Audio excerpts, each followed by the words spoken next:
direção do Espírito Santo de Deus, nós vamos começar a meditar no Evangelho do Senhor Jesus Cristo segundo o apóstolo João. O apóstolo João, um dos apóstolos de Cristo Jesus, aquele apóstolo que se autodenominou de o discípulo amado. Glória a Deus. Aleluia. Nós vimos ontem à noite que nós estamos dentro de um pequeno bloco no livro do Evangelho segundo João, chamado de Filho Unigênito.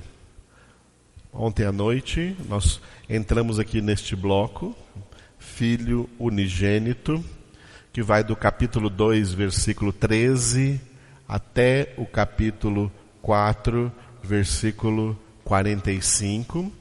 E nós vimos que este bloquinho aí, ele tem uma introdução, Páscoa em Jerusalém. E depois um desenvolvimento, diálogos e a conclusão na Galileia. Nós estamos lá naquela introdução, Páscoa em Jerusalém. E vimos que essa introdução ela tem um desenvolvimento, a purificação do templo, foi o nosso tema de ontem à noite, quando Jesus expulsou os vendilhões do templo. Hoje pela manhã nós vamos ficar apenas nessa conclusão aqui, a conclusão daquela introdução. Essa conclusão aqui, cujo título é, repita comigo, Natureza Humana. E nós vamos ler aí no capítulo 2, versículos 23 a 25.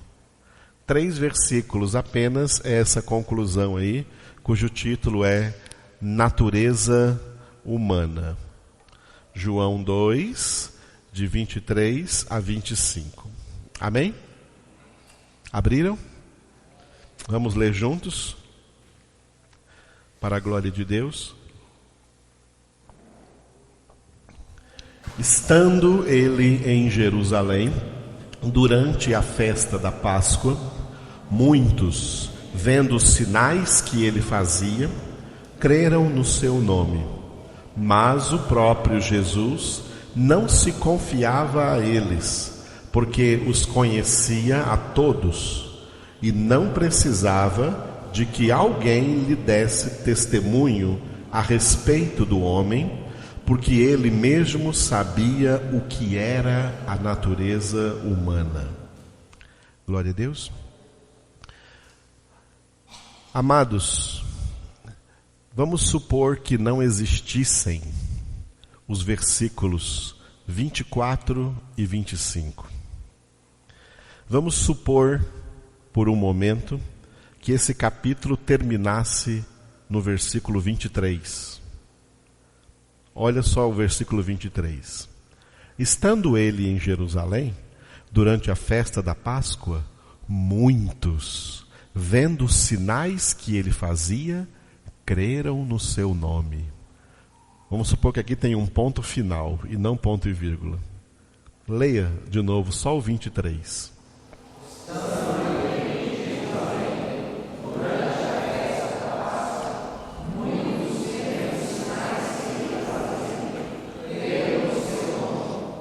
Aleluia.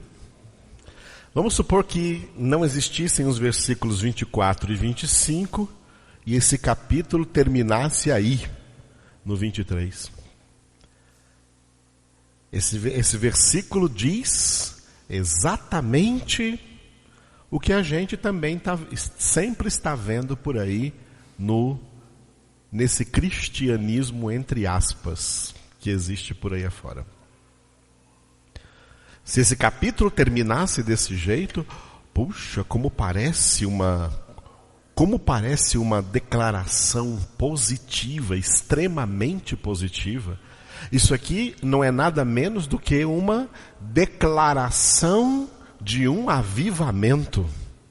Olha, Estando ele em Jerusalém durante a festa da Páscoa, não poucos, muitos, olha a palavra muitos aí nesse versículo, muitos, vendo, olha os olhos aí, olha a visão, vendo os sinais que ele fazia, sinais que nem João quis escrever no Evangelho. Desses sinais citados aqui nesse versículo, que Jesus fez ali na festa da Páscoa em Jerusalém, João não citou nenhum. João citou 7 sinais, e nenhum desses 7 sinais foi um desses aqui citados nesse versículo. Por ocasião da festa da Páscoa, a única coisa que João citou no Evangelho foi a purificação do templo. Esses sinais que Jesus fez na festa da Páscoa aqui, João nem quis escrevê-los. Mas muitos, vendo os sinais que ele fazia, creram no seu nome. Oh, aleluia! Parece uma notícia maravilhosa, parece uma declaração tremenda, diante da visão dos milagres, da visão dos sinais, por terem visto sinais, por terem visto milagres, muitos creram no seu nome. Amados, parece maravilhoso, parece motivo de grande alegria, é uma declaração de um tremendo avivamento. Se esse capítulo terminasse aqui, esse cristianismo, entre aspas, que a gente vê por aí, estaria com a razão. Estaria certo. E nós estaremos aqui perdendo tempo, mexendo com a palavra de Deus. A gente deveria estar buscando só sinais, milagres, campanhas de milagres, e milagres, e milagres, e milagres, e milagres. Só que a Bíblia é de autoria do Espírito Santo de Deus. E por isso tem mais 2 versículos aqui. E o próximo versículo começa com uma conjunção adversativa, expressando uma coisa contrária. O versículo 24 começa expressando uma coisa, uma realidade contrária à que foi declarada no versículo 23. Mas, poderia ser porém, contudo, todavia, entretanto, o próprio Jesus, que foi quem operou os tais sinais, não se confiava a eles. O que isso quer dizer? Jesus não confiava nessa fé dessas pessoas. Essa fé que essas pessoas estavam expressando por terem visto os sinais de Jesus,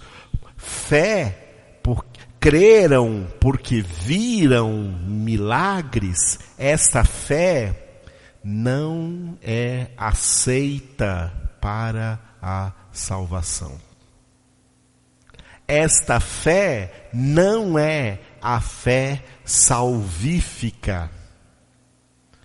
A fé salvífica, ela não vem pelo ver. A fé salvífica vem pelo ouvir. A pregação da palavra de Cristo.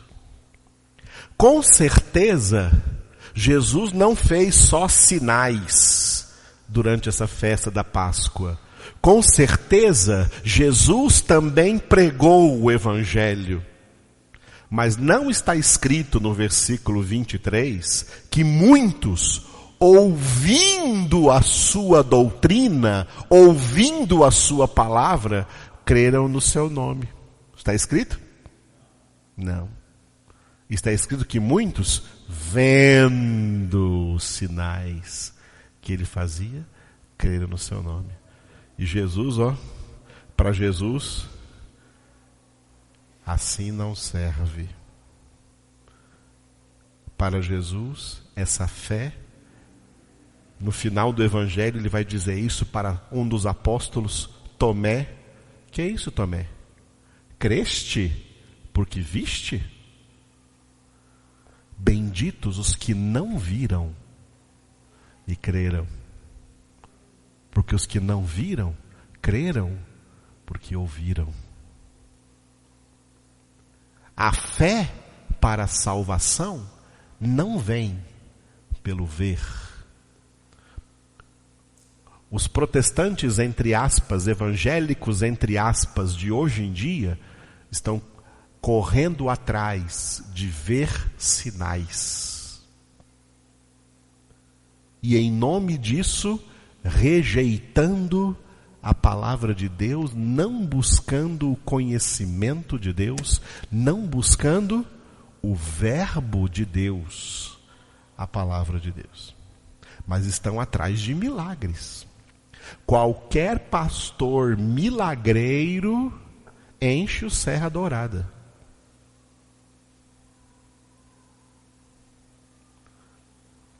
Mas para pregar a palavra de Deus, para ouvir a palavra de Deus, ninguém quer ouvir nada. Eles querem ver e receber milagres. Ver e receber milagres. O tipo de crentes que estão sendo forjados hoje em dia são crentes que querem apenas ver e receber milagres. Ouvir a palavra de Deus, nunca. E aprender a palavra de Deus, muito menos. A fé deles, e são muitos, é baseada no sentido da visão e da recepção de sinais e de milagres.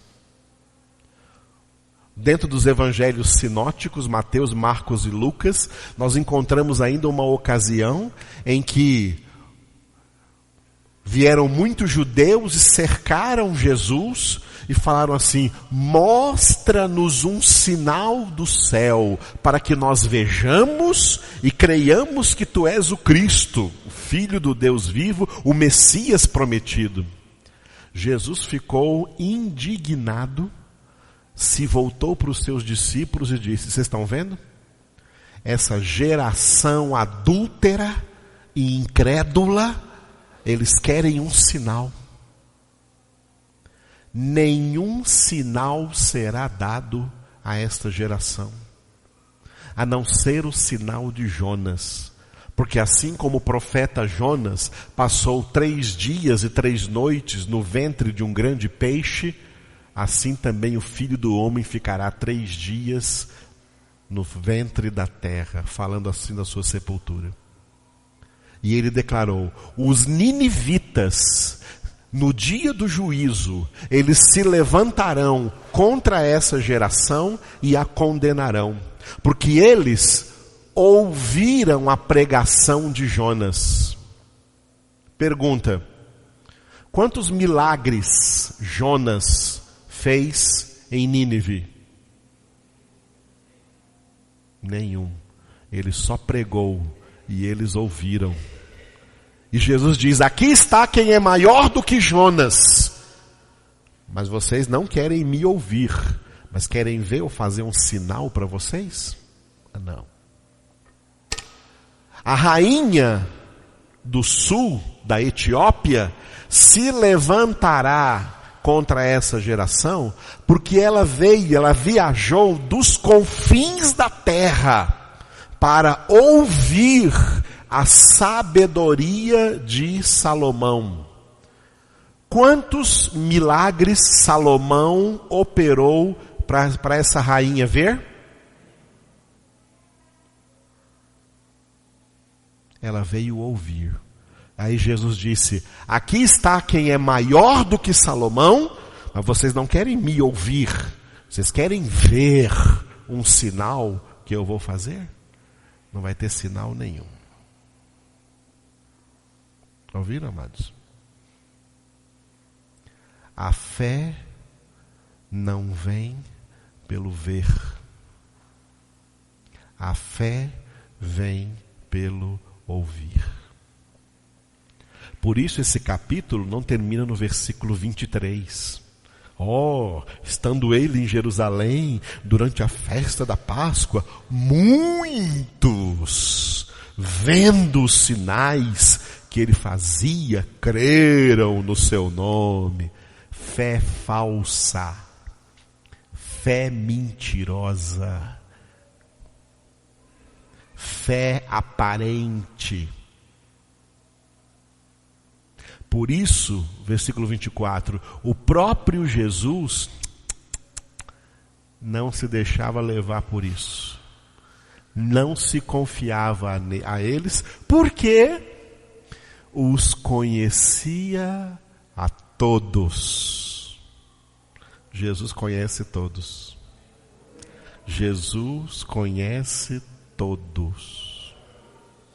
Por isso, o apóstolo Paulo, sob a inspiração do Espírito Santo, declarou e deixou escrito em 2 Timóteo 2,19, que o firme fundamento de Deus permanece tendo este selo, 2 pontos, o Senhor conhece os que lhe pertencem. Implicitamente, ele também conhece os que não lhe pertencem. O Senhor sabe quem verdadeiramente é dele e quem não é dele. Muita gente que não pertence a Deus está dizendo que crê em Deus por aí, porque viu ou porque recebeu algum milagre, mas não é uma fé que veio pelo ouvir a palavra de Deus e se sujeitar a Ele na obediência à sua palavra. O Senhor conhece. O Senhor conhece a todos. E aí vem o versículo revelador, que é o 25. E não precisava de que alguém lhe desse testemunho a respeito do homem, porque ele mesmo sabia o que era a natureza humana.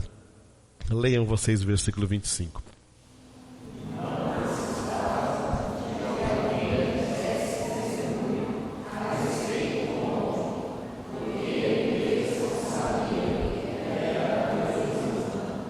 Entendeu porque nessa conclusão eu coloquei o título de natureza humana?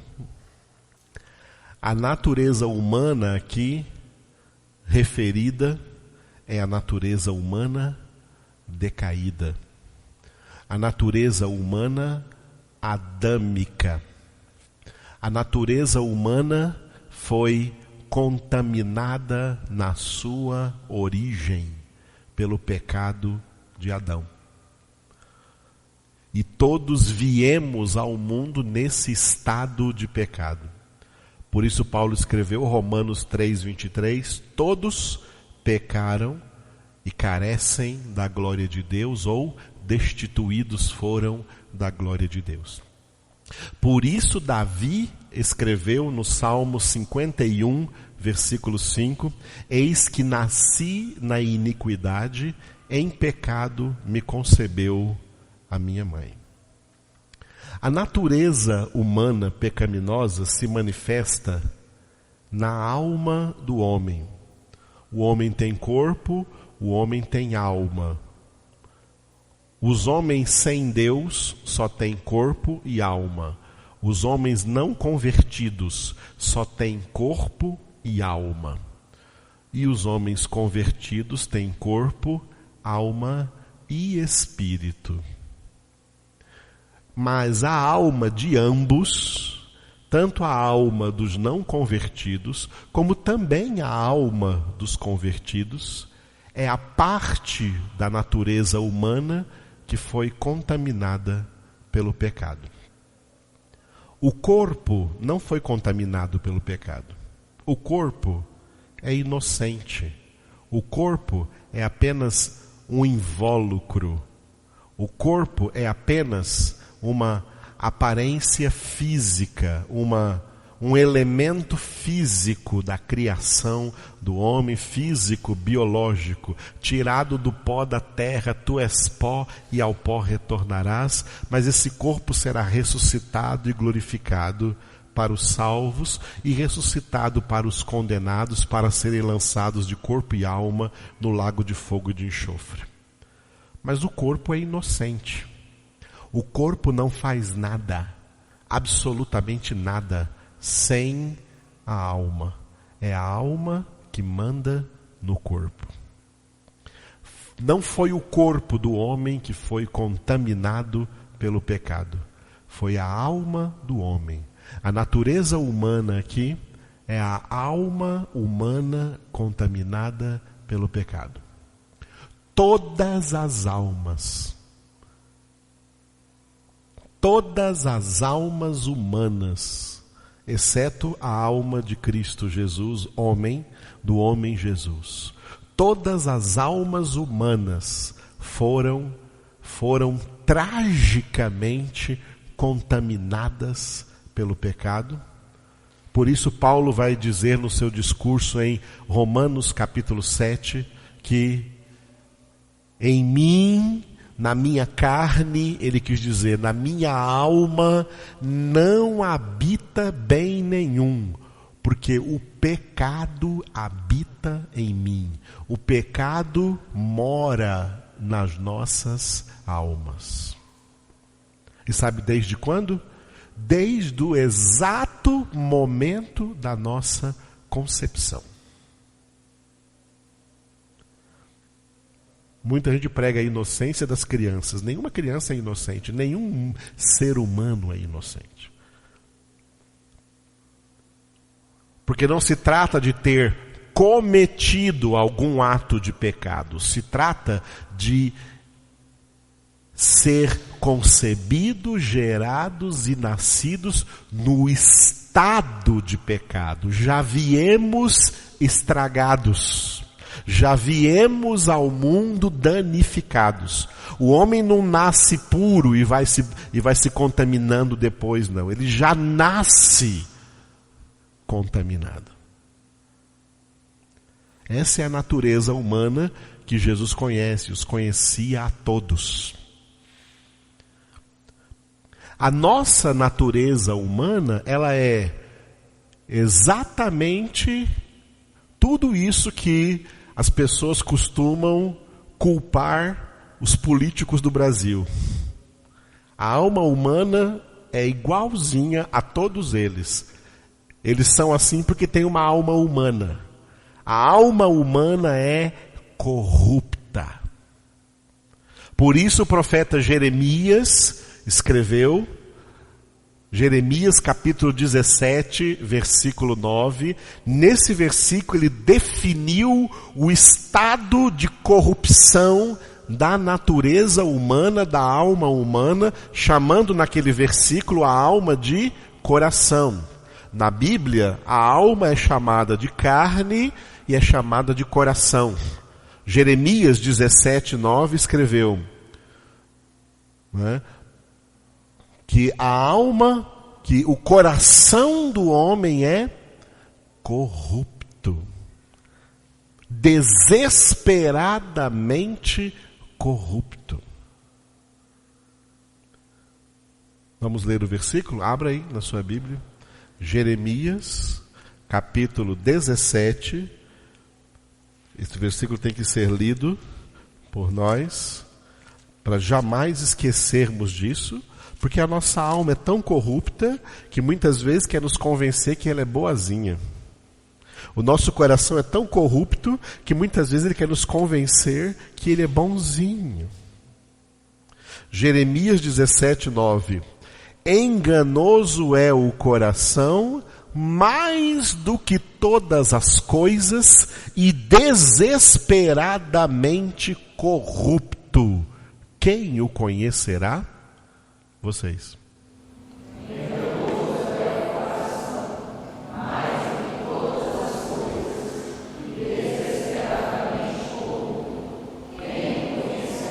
Coração aqui É a alma, viu? Coração aqui é uma metáfora. Como o coração físico aqui bombeia sangue para todo o corpo, tá? Portanto, todo o corpo depende muito do coração. O coração é um órgão essencial ao corpo humano. Também a gente só vive, o corpo só está vivo porque tem uma alma. Por isso a alma é chamada de coração. Leia comigo assim, ó. Enganosa é a alma, mais do que todas as coisas, e desesperadamente corrupta. Quem a conhecerá? Amados, a nossa alma, a alma de todos os seres humanos é assim, tá? É por isso que Jesus chamou todos os seres humanos de maus. E quando chegou alguém para ele e falou, bom mestre, Jesus logo retrucou e disse, por que me chamas bom? Só há um bom, e ele é Deus. Vós sois todos maus. E Jesus pegou homens bons, homens que nós chamamos de bons, para dizer que eles são maus. Pais de famílias, pais, mães de famílias, que sabem dar boas dádivas aos vossos filhos. Jesus disse, vós que sois maus, sabeis dar boas dádivas aos vossos filhos. Quanto mais vosso Pai Celestial dará o Espírito Santo àqueles que lhe o pedirem. Jesus qualificou todos os homens de mal. Não existem homens bons não, amados. Não existem homens bons. Podem existir homens em situações melhores do que outros. E por isso eles não manifestam tanta maldade, porque a situação de vida que eles vivem é uma situação que os deixa mais tranquilos. Mas coloque os homens em situações desesperadoras, situações más, situações de fome, situações de carência, se ele não vai roubar, se ele não vai matar, se ele não vai entrar para a criminalidade para sobreviver. Porque a criminalidade é grande nesse país? Porque não tem emprego, porque não tem dinheiro, porque não tem distribuição de renda. Mas tem gente tendo filhos e que vai sustentar esses filhos. Eles vão para o tráfico, eles vão para a guerra, eles vão para... Porque isso já está lá dentro do coração. Não pense que eles são maus porque fazem isso, porque os que não fazem têm a mesma capacidade de fazê-lo, só não fazem porque estão numa situação um pouco melhor.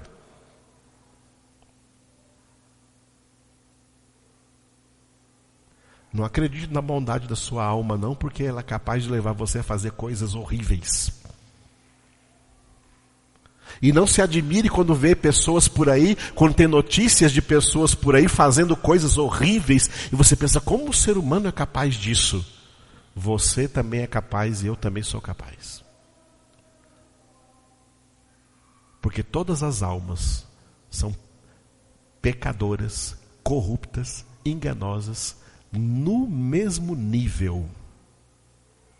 Embora as consequências dessa corrupção sejam diferentes de pessoa para pessoa, dependendo da situação em que vive, da situação em que foram criados, da educação que receberam ou da falta dela, dependendo até mesmo de classes sociais,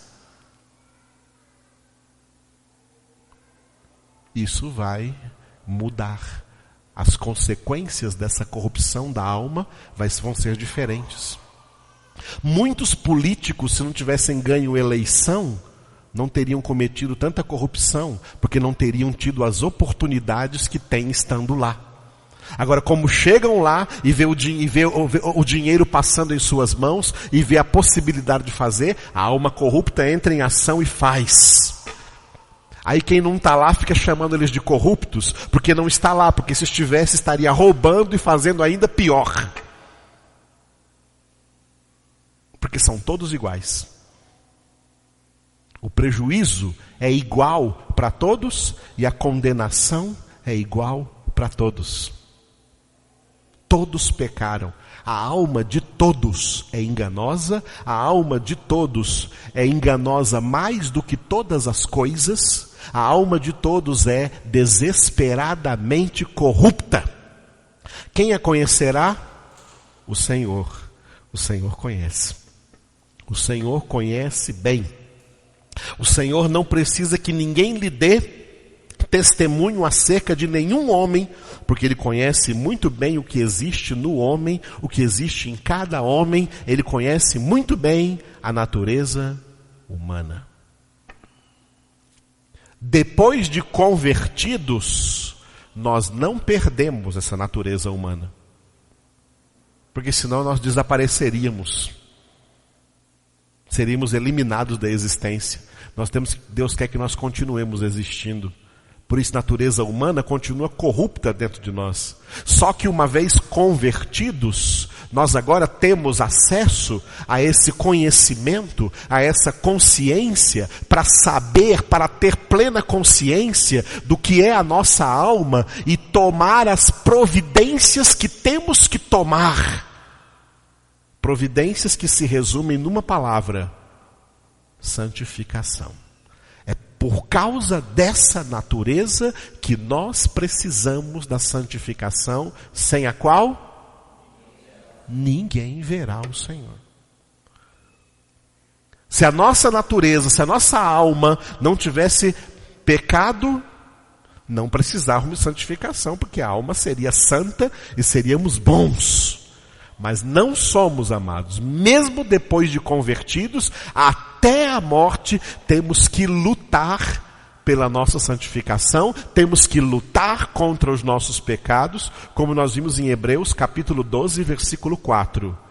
Na vossa luta contra o pecado, ainda não tendes resistido até ao sangue. Ou seja, até a morte é o nosso combate. Quando eu falei para vocês o que Paulo gosta de chamar de o bom combate, vocês devem lembrar, quem ouviu essas pregações, que eu falei que esse bom combate se resume em 3. 1 dentro de nós e 2 fora de nós. E que se vencermos o combate dentro de nós, venceremos os outros 2 fora de nós. Mas se não vencermos o combate dentro de nós, tampouco venceremos os combates fora de nós. O combate dentro de nós é o combate pela nossa santificação.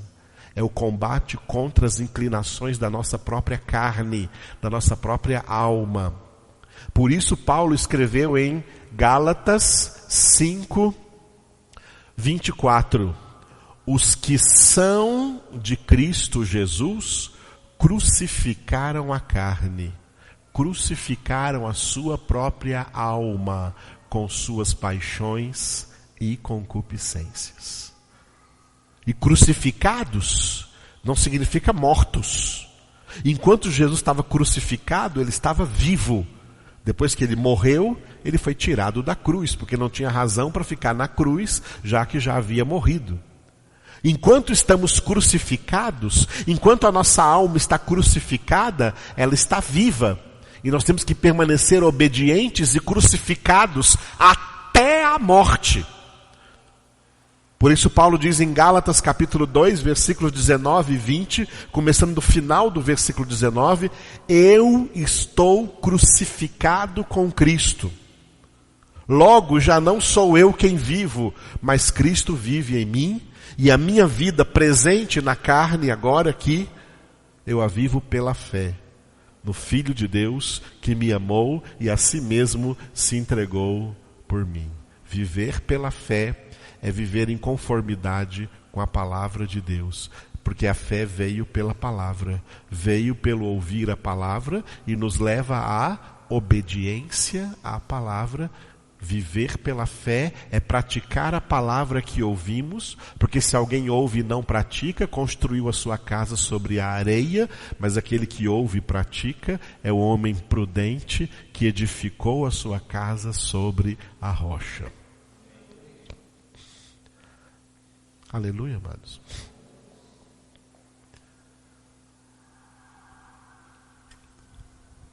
Muita gente está só atrás de sinais.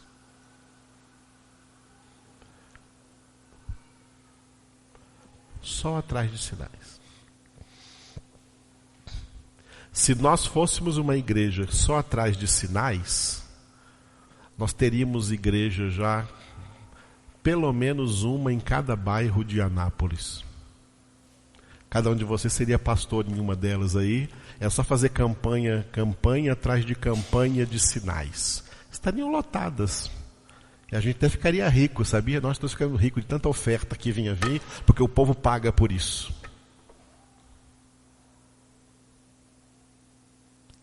Igreja de palavra não se multiplica. As pessoas não querem a palavra. As pessoas não querem a verdade. As pessoas são corruptas.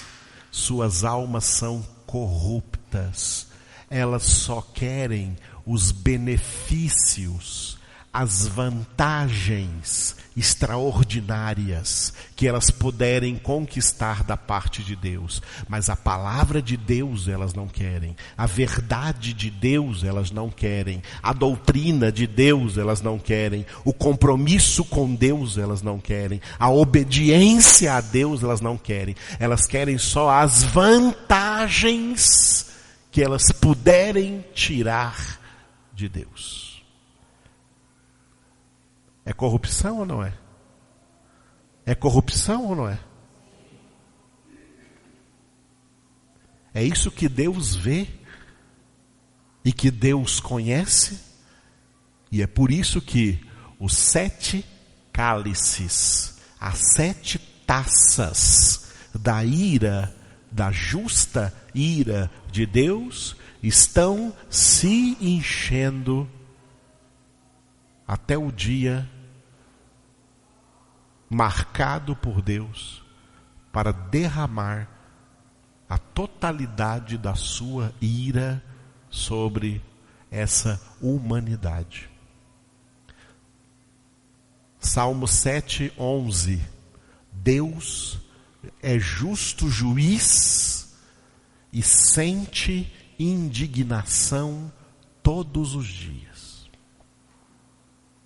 Lamentações 3, as misericórdias de Deus são a causa de não sermos consumidos, porque suas misericórdias não têm fim, se renovam cada manhã.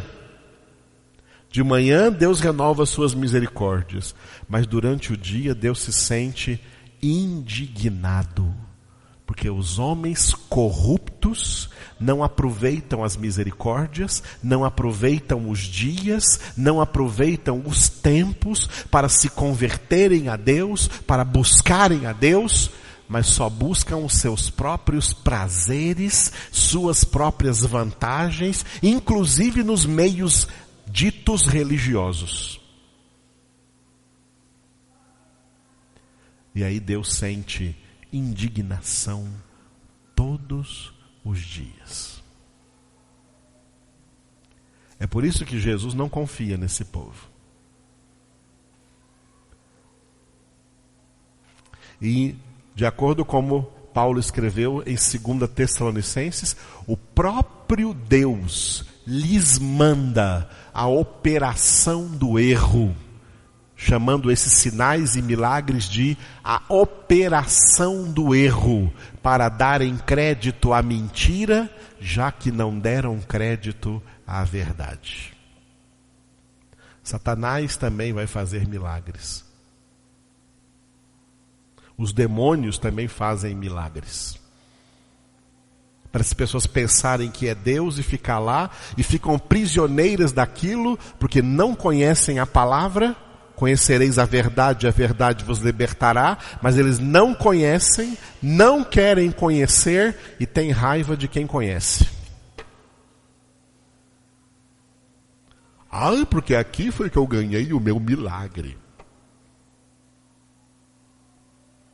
E por causa desse milagre ficaram aprisionados à mentira, ou às mentiras que existem por aí, em todo esse contexto de sinais. Deus faz milagres. Deus opera curas. Deus opera sinais.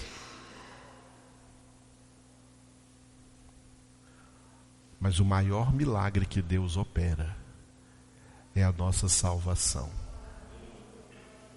Através da conversão, da santificação e da apoteose dessa obra que será a glorificação. No meio de tudo isso, recebemos sinais e milagres, podemos receber no dia a dia. Mas não nos maravilhamos disso. Em Atos capítulo 3, um coxo de mais de 40 anos de nascença foi curado. Quando Pedro e João disseram: ouro e prata não tenho, mas o que eu tenho te dou, em nome de Jesus Cristo, levanta-te e anda. Ele entrou no templo, andando, saltando e louvando a Deus. Aí todo o povo ficou, diz o texto de Atos 3, todo o povo ficou atônito. As pessoas ficam atônitas, elevadas, né? Exaltadas, quando veem algum sinal. Ai, que coisa maravilhosa! Quando Pedro viu as pessoas atônitas, Pedro disse para eles duas coisas. Primeira que Pedro disse: por que vos maravilhais disto? Como não se maravilhar disso? É um sinal, é um milagre? O apóstolo Pedro entrou dizendo: por que vos maravilhais disso? Não é disso que nós temos que nos maravilhar, não. Nós temos que nos maravilhar de Cristo. Temos que nos maravilhar da sua doutrina. Temos que nos maravilhar do seu conhecimento. Temos que nos maravilhar da sua palavra, da sua verdade. E não dos sinais. Sinais é fichinha. Primeira coisa que Pedro falou: por que vos maravilhais disso? Segunda coisa que Pedro falou: por que olhais, fitais a nós, a mim aqui, a Pedro e a João, como se nós aqui, por nosso próprio poder ou piedade, tivéssemos feito esse homem andar? Porque as pessoas, elas não correm só atrás dos sinais, dos milagres, elas também idolatram os milagreiros. Elas também correm atrás dos milagreiros. Quer tocar na mão deles, quer enxugar o suor deles, quer levar um paninho que eles tocaram. Correm atrás dos milagreiros, idolatram os milagreiros. Pedro e João falam assim: não, estão olhando para nós por quê? Como se nós aqui, eu, Pedro e João, como se nós, pelo nosso próprio poder, fôssemos homens poderosos, fôssemos apóstolos poderosos. É os que os tais de hoje querem ser reconhecidos. Pedro tirou a figura dele e de João do foco das pessoas. Os de hoje se colocam no foco das pessoas. Pedro e João tiraram a si mesmos do foco das pessoas.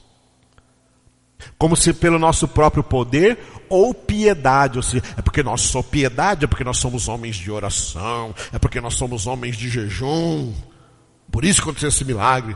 Pedro falou isso? Não. Não foi por nosso próprio poder e não foi pela nossa própria piedade. Aí em Atos 3,16 ele disse: foi a fé que vem por meio de Jesus, que deu a este homem saúde perfeita na presença de todos vós. Aí Pedro aproveitou esse sinal e tirou da multidão que ali se reuniu, tirou deles o foco do milagre e atraiu o foco deles para a palavra e disse: arrependei-vos e crede no Filho de Deus. Aleluia, amados. Isso é evangelho. Isso é a palavra de Deus. O evangelho está calado, porque ninguém quer ouvir mais o evangelho. eles só querem os sinais, só lhes interessa os sinais, só lhes interessa os milagres. A palavra não lhes é interessante, eles não têm interesse algum pela palavra de Deus. Nós temos aqui uma tremenda palavra de Deus, e olhem as cadeiras vazias, porque mesmo aqui há manifestações claríssimas de desinteresse pela palavra de Deus. Se eu pregasse milagres, eu teria hoje aqui, só hoje, 7 reuniões. Umas 7 da manhã, outras 9 da manhã, outras 10 da manhã, outras às 1h30 da tarde, outra às 3 horas da tarde, e a última reunião especial será às 10 horas da noite. E estariam todas lotadas de gente, porque muitos creem vendo sinais. Mas Jesus não confia neles. Porque sabe muito bem qual é a natureza humana de cada um. E que são corruptos uns contra os outros, e são corruptos também em relação a Deus, e querem só se aproveitar de Deus para ganhar benefícios que vão desfrutar na terra. Mas a palavra de Deus rejeitam completamente. Essa, irmãos, é a natureza humana.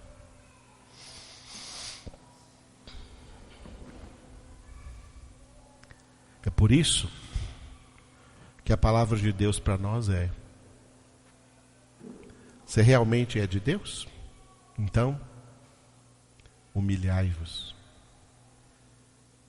Humilhai-vos.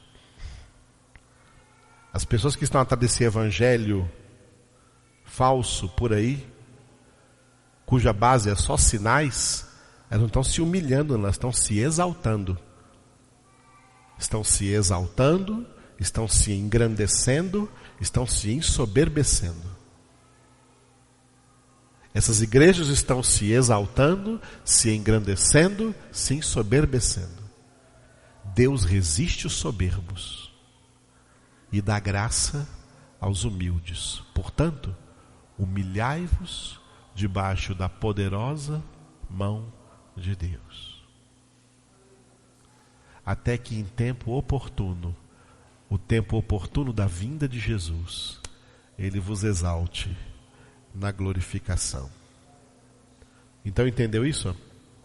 Humilhai-vos na santificação e sereis exaltados na glorificação.